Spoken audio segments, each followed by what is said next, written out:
Hey, and welcome to The Solid Verbal. Now would be a perfect time to consider subscribing. Yeah, that little subscribe button for year-round premium college football content. That's it. Here's the video. Enjoy. Subscribe. We asked for the teams that have been waiting the longest for a fun, successful offense. Now, a lot of Big Ten answers here, Dan.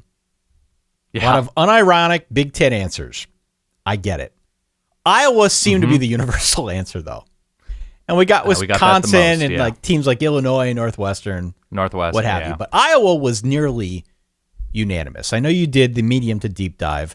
Just on the top level, I did the SP Plus deep dive to see where Iowa ranked over the last 4 years in terms of their offensive output.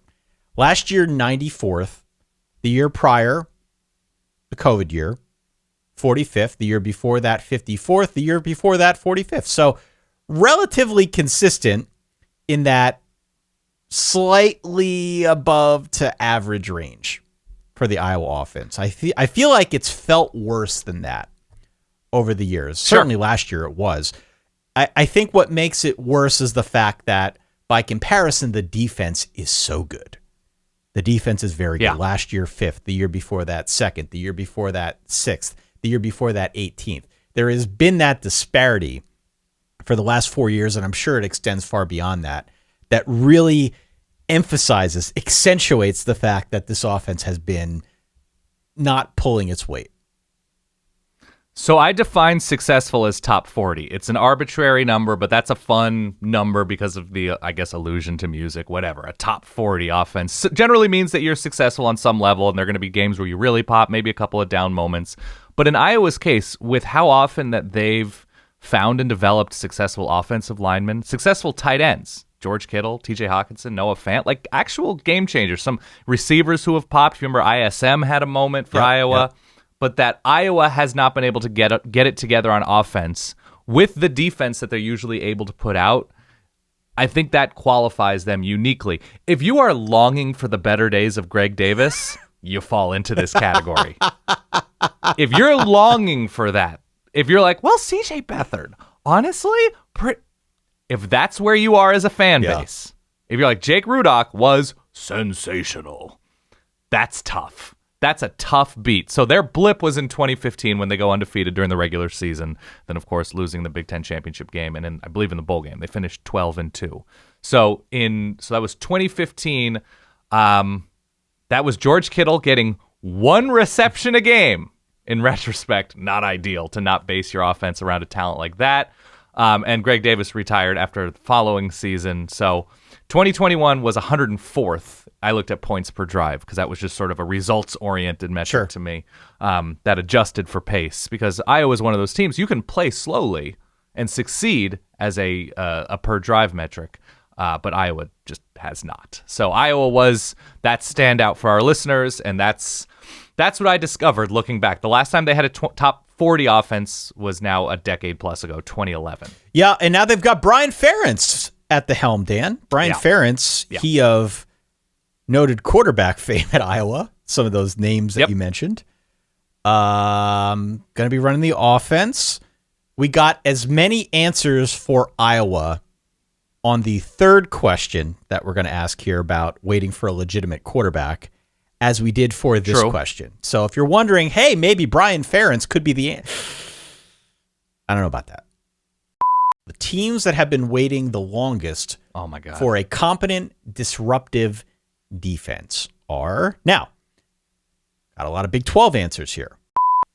Texas Tech is probably, of the teams that have fielded good offenses in the last decade. So, like, it's easy to say Kansas for everything, Rutgers for everything. Like, Oregon State has at least fielded good offenses lately. Illinois has at least been a little bit more scrappy, even though they fell to some pretty sad depths these past few years. Oregon State and Texas Tech are interesting. Texas Tech, I like to joke, I think it was 2016, that you can actually look at the total yardage allowed, which is kind of a meaningless metric, but still, it's such a big number that you could measure them, like how many miles of offense they allowed in 2016 in a way that you couldn't necessarily do in 2009, actually. So you have to go back that far, 2009. So it's the second year of Ruffin McNeil in Mike Leach's final season, I believe, before he was ousted in the Craig James saga. Ruffin McNeil had, I think they fielded, I put it down on the document, a top 40 defense, something like 23rd or something like that. Their blip year was Cliff Kingsbury's first year, which is never a good sign, and sort of the same Justin Wilcox, the best offense, was his first year, and it just kept going downhill. 64th was the happy blip island for Texas Tech, and they've cycled through defensive coordinators. They hired a defensive-minded head coach in Tommy Tuberville way back when. It just, no. And you know, Texas Tech has been a nightmare. And especially over the last 4 years, they've been incredibly consistent at being bad, just in terms of SP+, right? I'm looking at a different scale than you are, but they definitely match up. If you go back last season, 69th. Year before that, 82nd. Year before that, 83rd. Year before that, 81st. So they're constantly right in that frustrating territory of below average. And I don't know, relative to expectations at Texas Tech, I feel like they've been so bad on defense for so long that this is now the expectation that anything better than like 70th is good, and they'll take it. Right. And we'll see what Joey McGuire can do. I don't have great aspirations for this defense taking a gigantic step forward under him this season. I think the offense will again be pyrotechnic, and whatever they can gain on defense will definitely be a nice perk, but I'm not optimistic that that's going to happen. Pyrotechnic might be a little bit far for a Tyler Shuck offense. You'd be surprised. We'll see. Me personally would 100% be surprised. Yeah. Texas Tech arguably has a case for the past decade, and maybe we can do this another show or somebody else can weigh in.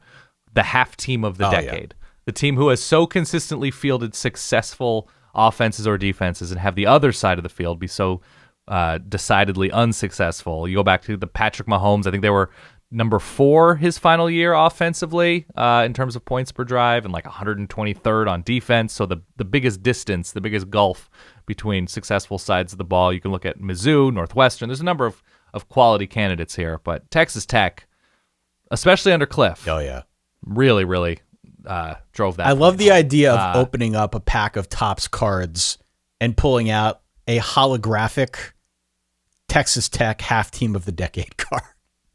Yeah. It's a half a card, right? The card is, there's the ridges at the middle of the card because God bless. There's no printing Texas on the back. Fans. It's just a holographic. No, it's a shin of an outside linebacker. Been waiting so long for this. Turn this music off. Stop it.